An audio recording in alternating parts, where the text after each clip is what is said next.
If you've ever considered installing your own ductless mini split, but think you don't have the skills necessary to do it, then watch this video because I'm going to show you that it's not hard and that you can do it yourself and you can save a ton of money by doing it.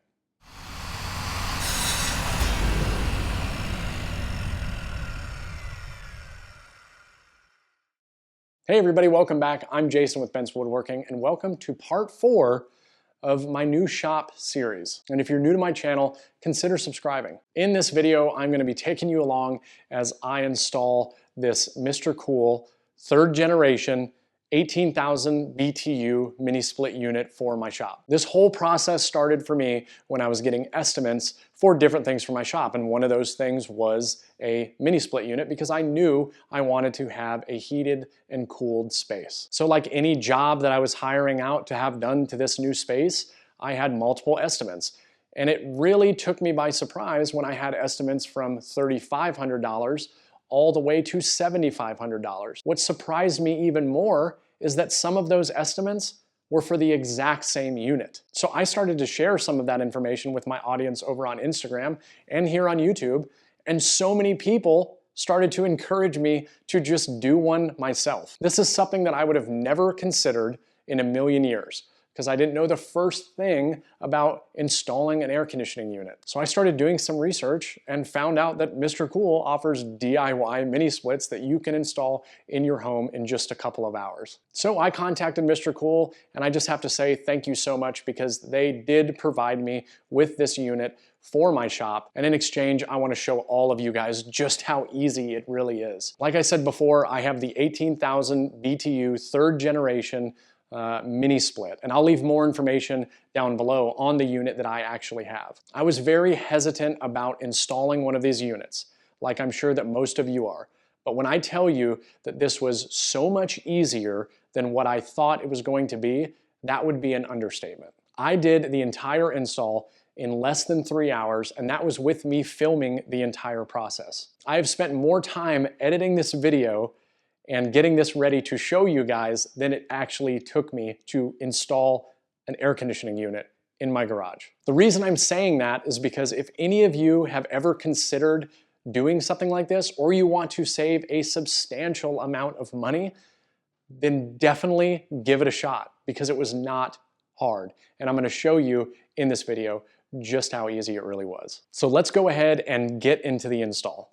So to start the install, the first thing I needed to do was unbox the equipment. And I want to talk about that briefly because this unit comes primarily in 2 boxes. Here I am opening the head unit box. This is the portion that will go in my garage. And then there is another box that has the exterior unit, which will go on the side of my garage. And within each one of these boxes actually comes all the accessories that you will need for the install. Not everything is in the head unit box. There are a couple of items that you will need to get out of the exterior unit box as well, just something to be aware of, and then the instructions are in the head unit box. The first thing that I needed to do is to remove the actual mounting plate, and that's very easy. There's just one screw and then these little tabs that will allow this to pop off no problem. From there, I started taking some measurements, and I kind of had to change my plan because the original idea was to place the head unit in between those 2 lights because I wanted to put a filter system above it. However, due to some different objects outside on the side of the house, I actually had to move it over a little bit, which was no problem. So once I figured out what those measurements were, I took the supplied template board that you see me doing here, and I'm starting to line up where I'm going to hang it. And so I'm marking the stud locations, and then just basically poking through this cardboard template to mark my holes.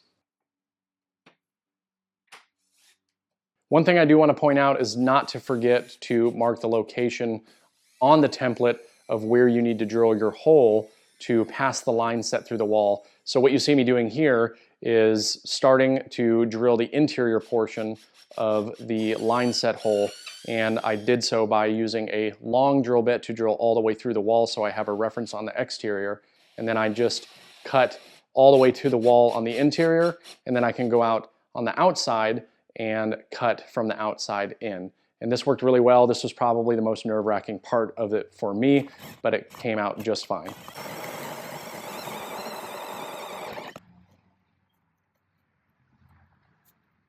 So once the hole was cut, I grabbed the sleeve that is provided, and this is one of the items I said would be in the other box. I thought that the unit did not come with it until I opened up the other box and found it in there. I just put it through, marked it with some blue tape to find out where I wanted to cut it, and then I'm using this flush cut saw, which is definitely not the preferred method. However, since the majority of my stuff is in boxes, it's the only thing that I can find, and it worked just fine. So once I had it cut, checked to make sure that the cap fits on it just fine, and went back and placed it back in the hole. So now for the last portion of the interior install, and that is mounting the head unit. And this is actually something I was a little nervous about because a lot of the videos that I watched kept reiterating to make sure that you take your time bending these lines because you don't want to put a kink or mess up the lines. And I just took my time, slowly bent the lines, and it was really no problem.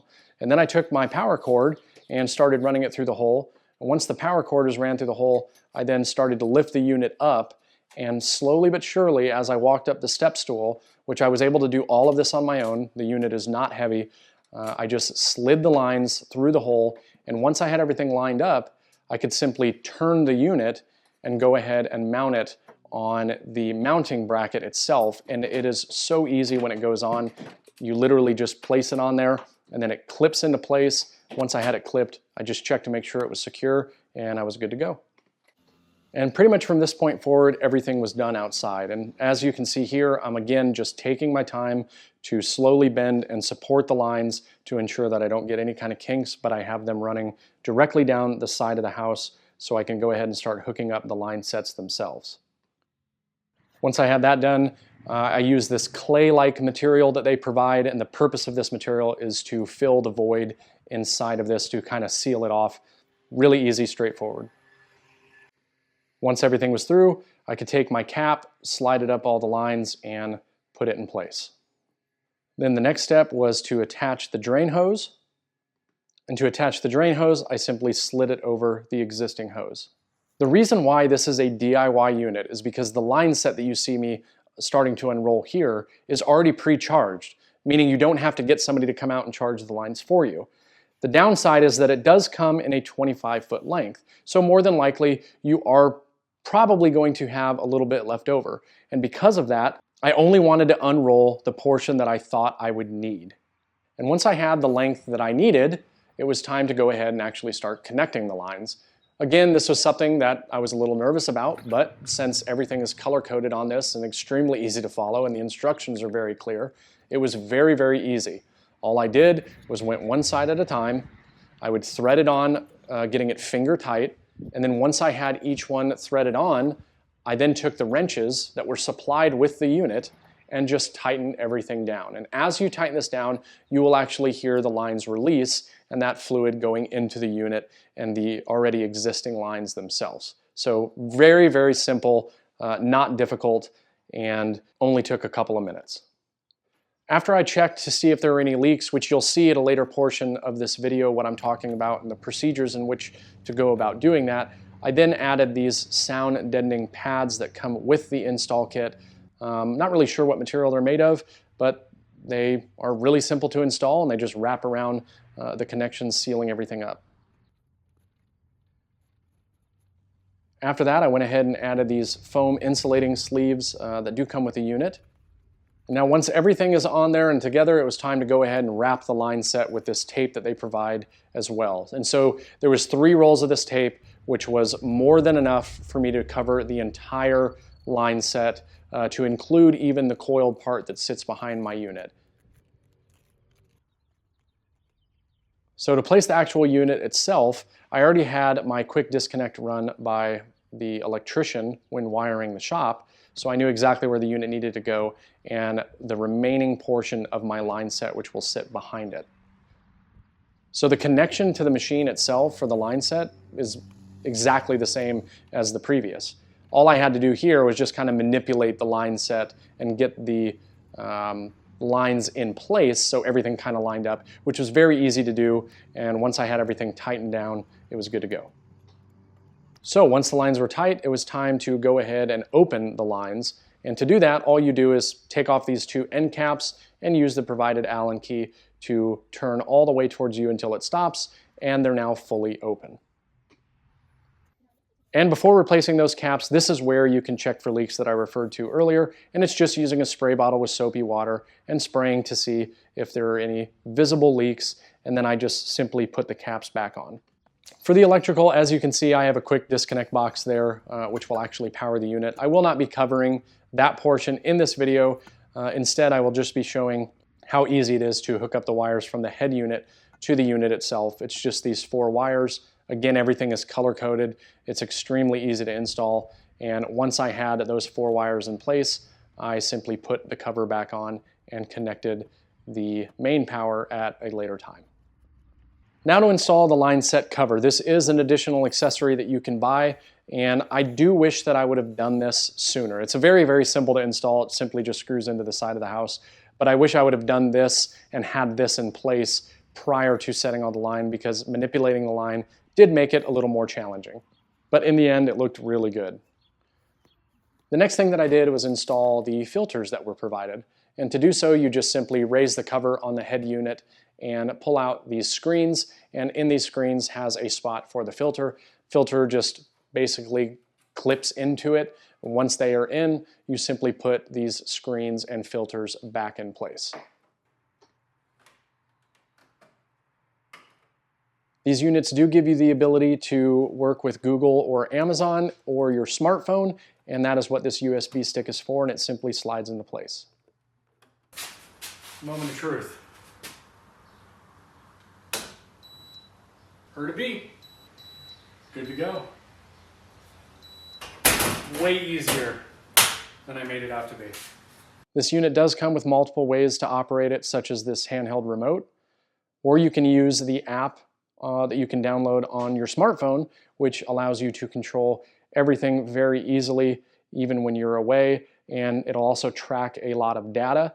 And then you also have this traditional thermostat, which also reacts to your app as well.